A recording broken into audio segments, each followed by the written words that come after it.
Hi friends, இன்றைக்குரிய lunch வேலை எனக்கு ரொம்ப பரபரப்பாக போய்கிட்டுருக்கு. இது வந்து தக்காளி சட்னி கிடையாதுங்க.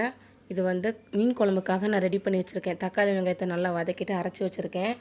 அதுக்கப்புறம் இந்த டப்பா ரொம்ப ரொம்ப யூஸ்ஃபுல்லாக இருக்குங்க. இந்த பாக்ஸ்லாம் நிறைய பேர் எங்கள் வீட்டுக்கு வந்து ஐஸ்கிரீம் இருக்கேன்னு திறந்து பார்ப்பாங்க.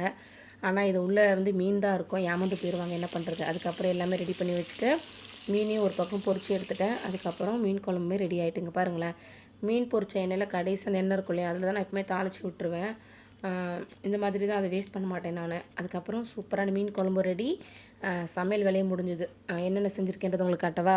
இன்றைக்கி வந்து நல்லா சுட சுட சோறு, அதுக்கப்புறம் சாலை மீன் வறுவல்.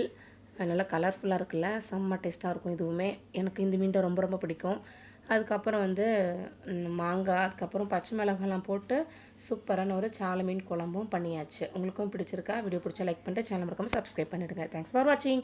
Bye friends.